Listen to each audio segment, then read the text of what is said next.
자, 지난 시간엔 간단히 우리의 AWS EC2 인스턴스에 도커를 설치하고 도커 파일을 실제로 작성해서 하나의 아파치 웹서버가 동작할 수 있도록 하고, 결과적으로 이렇게 포트를 개방해서 실제로 하나의 웹서버가 우리 서버에 구동될 수 있도록 개발해보는 시간을 가져보았죠. 자, 이번 시간에는 아파치 웹서버만 포함되어 있는 현재 우리의 도커 이미지를 더 수정해서 PHP까지 추가해보는 시간을 가져보도록 할게요. 그 다음에 볼륨을 공유할 수 있도록 해서 실제로 PHP 소스 코드가 동작할 수 있도록 개발해보는 시간을 가져보도록 하겠습니다. 따라서 이렇게 기존에 동작하고 있는 이 도커 컨테이너를 종료할 수 있도록 해줄 건데요. 자, 이렇게 터미널을 하나 새롭게 더 열어서 바로 docker ps 명령을 이용해서 현재 구동 중인 도커 컨테이너를 확인할 수 있고요. 자, 이와 같이 현재 80번 포트로 웹서버가 포함되어 있는 하나의 컨테이너가 구동 중인 걸 확인할 수 있어요. 이건 바로 지난 시간에 만들어 준 건데요. 자, 바로 이 컨테이너를 삭제하면서 시작할 수 있도록 할게요. 컨테이너를 삭제할 땐 rm 명령을 사용할 수 있고요.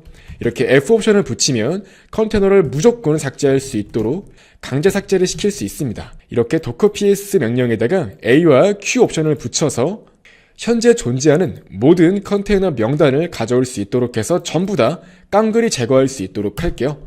자, 이렇게 제거한 이후에 다시 ps 명령으로 컨테이너를 확인해 보시면 이제 어떤 컨테이너도 남아있지 않은 걸 확인할 수 있습니다.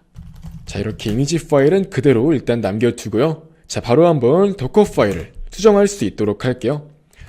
자, 이전 시간에 제가 이렇게 홈의 우분투의 example 폴더에다가 도커 파일을 만들어 주었는데요. 자, 바로 한번 도커 파일을 수정할 수 있도록 할게요. 자, 기존에는 하나의 서버 이미지를 만들 때 이렇게 그냥 아파치만 설치할 수 있도록 만들었는데요. 이제 아파치를 설치한 이후에 PHP까지 설치할 수 있도록 할게요. PHP 같은 경우는 제가 굳이 PHP 5.6을 설치할 겁니다. 이를 위해서는 5.6 리포지터리를 추가해야 되기 때문에 이렇게 소프트웨어 프로퍼티스 커먼을 먼저 설치할 수 있도록 하고요. 그 다음에 이제 PHP 5.6을 설치할 수 있도록 할게요. 해당 리포지터리는 기본적으로 PHP 5.6을 제공하고 있답니다. 그래서 이렇게 PHP 5.6을 설치할 거고요. 자, 그리고 업데이트 구문 실행 이후에 이제 실제로 PHP를 설치할 수 있겠죠. 자, PHP를 설치할 때 또한 마찬가지로 항상 Y 옵션을 넣어서 무조건 설치할 수 있도록 하면 되고요. 실은 여기에서 한 줄을 더 추가해줘야 돼요. 근데 일단 여러분들한테 하나하나씩 오류를 직접 경험하게 하면서 이러한 도커 파일을 수정하는 과정을 직접 맛보게 해드리기 위해서 일단 여기에서 바로 도커 파일을 저장한 이후에 한번 도커 파일을 빌드해 볼 수 있도록 할게요. 자, 이렇게 바로 한번 빌드를 수행해 보겠습니다. 자, 이렇게 PHP 설치를 위해서 준비 중인 걸 확인할 수 있죠. 이제 이후에 실제로 PHP 인스톨 명령이 실행이 될 건데요.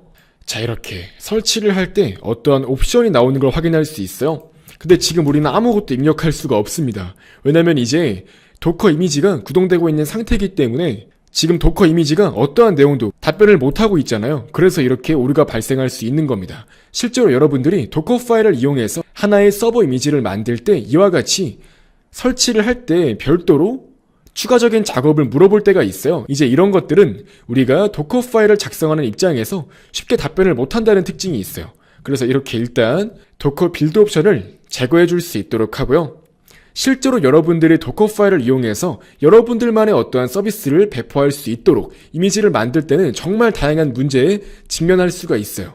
그렇기 때문에 노드든 스프링이든 어떤 서버 언어를 이용하든 간에 그러한 많은 문제에 직면할 수 있기 때문에 무엇보다 도커 파일을 되도록 많이 만들어 보시고 많이 작성해 보시면서 많은 오류를 직접 경험을 해보시는 것이 중요하다고 할 수 있습니다.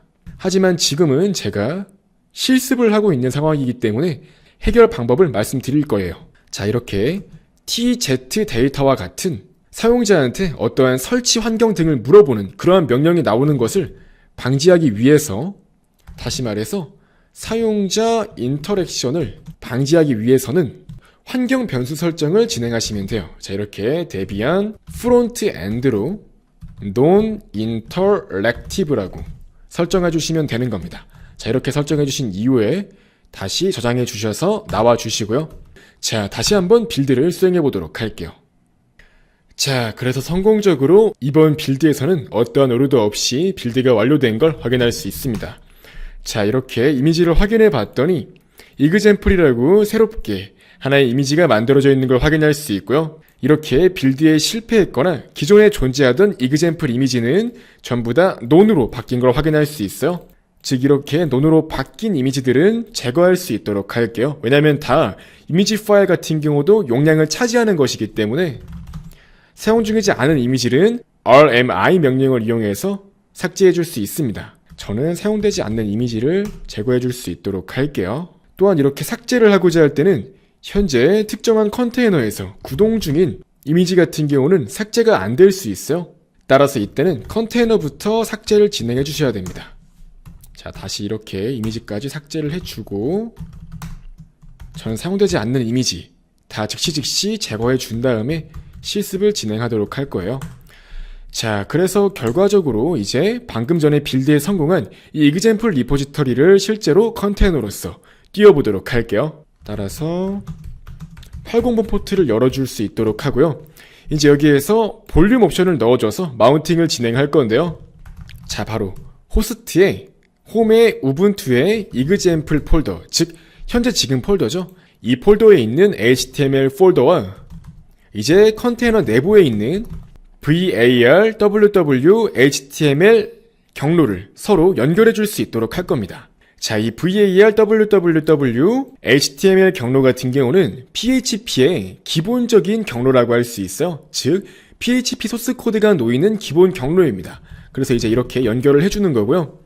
이제 실제로 이렇게 볼륨 마운팅이 된 이러한 경로 같은 경우는 호스트에다가 어떠한 파일을 넣어주면 이제 그것은 자동으로 컨테이너의 해당 경로에 실제로 파일이 놓인 것과 같은 효과를 내요. 그래서 이렇게 컨테이너를 구동시키게 되면은 실제로 이제 이 경로를 그대로 복사해서 터미널을 하나 더 만든 다음에 이렇게 해당 경로로 이동한 뒤에 이제 여기에서 HTML 문서나 PHP 문서를 작성하게 되면 바로 이 컨테이너 내부에 있는 PHP 소스 코드 경로와 연결이 되기 때문에 실제로 이렇게 웹서버에 PHP 코드가 놓이는 것과 동일한 효과를 낼 수 있는 겁니다. 자, 일단 이렇게 새로 고침을 해보니까 실제로 PHP가 적용이 되어서 이렇게 index of라고 나오는 걸 확인할 수 있고요. 바로 한번 간단히 PHP 소스 코드를 작성해 보도록 할게요. 일반적으로 웹서버에 올라가는 기본 파일명은 인덱스가 될 수 있도록 작성을 하는 건데요. 자, 바로 이렇게 PHP 문법으로 현재 설치가 된 PHP의 버전명 등을 출력할 수 있도록 PHP info 함수를 수행할 수 있도록 할게요. 자, 이제 한번 다시 새로 고침을 해보시면 성공적으로 현재 서버에 설치가 된, 정확히는 컨테이너 안에 설치가 되어 있는 그 PHP 버전명과 각종 환경 설정 내용이 출력되어 있는 걸 확인할 수 있습니다. 다시 말해서 성공적으로 PHP를 우리의 컨테이너에 설치를 해서 이제 이렇게 PHP 소스 코드까지 작성을 해서 실제로 웹서버에서 이를 확인할 수가 있게 된 겁니다. 자, 이상으로 이번 시간에는 실제로 도커 파일을 작성해서 아파치 웹서버 및 PHP를 설치해서 이렇게 하나의 웹서버가 완성된 형태로서 우리의 서버에서 구동될 수 있도록 작업해보는 시간을 가져보았습니다. 이제 여기까지 오셨으면 단순히 실습을 하신 것만으로도 이러한 도커를 이용했을 때 얻을 수 있는 장점들을 몸소 느낄 수 있을 텐데요. 자, 지금 보시면 이제 우리가 이렇게 PHP와 아파치가 설치가 되어 있는 하나의 이미지를 직접 만들어 준 거잖아요. 그렇기 때문에 우리는 이제 도커 런 옵션을 이용해서 얼마든지 이러한 컨테이너를 띄울 수가 있는 거예요.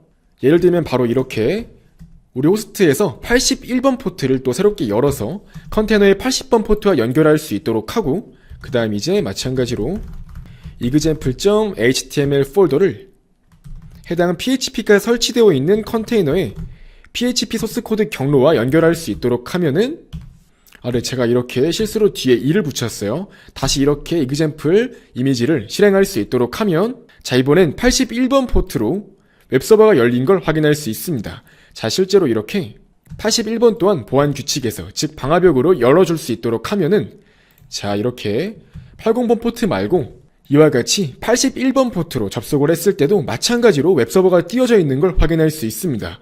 이와 같이 웹서버를 매우 쉽게 단순히 컨테이너를 새롭게 만들어주는 과정만으로도 새롭게 컨테이너를 띄워줄 수가 있는 겁니다. 즉 다시 말해서 다양한 웹서버를 하나의 서버 내에서 다채롭게 여러 개 만들어서 구동시킬 수도 있는 거고요.